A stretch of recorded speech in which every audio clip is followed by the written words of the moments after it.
So I think we have to figure that out first. That is caveman basics. And I think once you figure that out, you unlock so much potential in the business.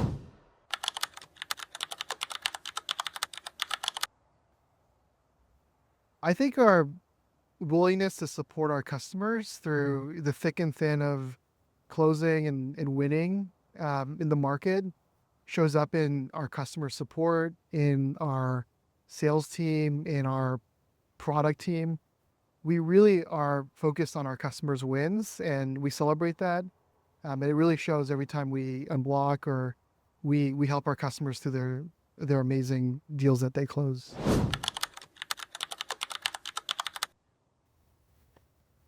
I believe we're going to be a data company. We're sitting on so much customer transaction data that is the source code for what we've been hearing is the biggest movement in the history of man, which is AI. Because we are sitting on so much structured, accurate first-party data, we're going to see a lot of agents killing for our data and using it as a way to power some programmatic, repetitive, but mission critical tasks that need to happen in go-to-market.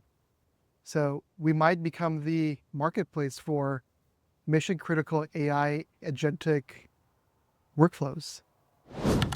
Imagine all the data being shared back and forth between systems of action. And then now you build a marketplace of services. We call them AI robots today. But if you give them instant access to that data to perform one particular task, it could be repetitive but very mission critical, then that's where I think Salesbricks is going to make its money. And we can delay hiring for very critical jobs that take 6 months to go hire for, and then another 6 months to recruit the replacement, because on average, it takes the tenure of a tech worker is like a year and a half. You're spending your whole life onboarding and offboarding these people. But with software and with AI agents, you turn them on and instantly they get access to the data.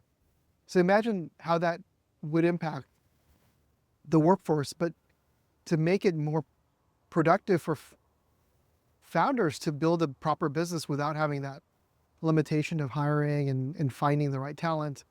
Why not just give access that agent the data so they could perform their mission critical tasks? And so for Salesbricks, like we're sitting on so much of this data that's the only way to make money. There has to be an order of operations that's mutually agreed upon from Salesbricks and our customers. And I think the first thing you cannot mess up is pricing and packaging. Whether there be an agentic kind of response to like how you're going to solve problems in the world, you have to do right by the customer. You have to understand what pricing and packaging is. You have to understand how to communicate that to them so they can communicate back to their boss and champion this internally. And if they can't do that, if your sales team can't do that, then you're dead upon arrival, in my point of view. And I've seen it many times in running RevOps businesses. It's like you don't understand pricing and packaging. The seller doesn't understand pricing and packaging. And then when they communicate to the customer, they don't know how to pitch that to the person who holds the wallet in the business. So I think we have to figure that out first. That is caveman kind of basics. And I think once you figure that out, you unlock so much potential in the business.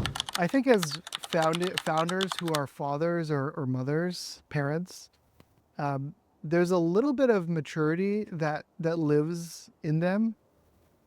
That's the result of having one kid, two kids, three kids relying on them. And when they make decisions, it's not rash, it's not immediate, but it's very calculated. And there's a little bit of empathy that happens in the business if the founders are parents. There are many times where I've had to determine, should I ride my co-founder hard for a particular sprint or a particular thing that we need to do to our customers. But rather than yelling and kicking and screaming around like, hey, we need this yesterday, we think about like, what's the best way to achieve this while balancing kind of our health and the household health. And for founders that are parents, that empathy really matters, and it does carry along in the culture of the company and how we treat our employees and be respectful of their families as well. Because if there's a really strong balance between work and life, personal life, I believe that that can go a very long way in terms of loyalty. And sometimes loyalty is not there for early stage startups. And loyalty, if it's not there, could be very expensive to the business. Cash balance. How much money is in our bank? Every founder has to go through fundraising, and sometimes the numbers get metal on metal, and sometimes that's a very scary thought. But typically, if you do it right, that balance goes way back up, and it becomes next year's problem. I think you always wonder if it's worth it, but if you really fall in love with the problem that you're solving, it's a very short-lived concern.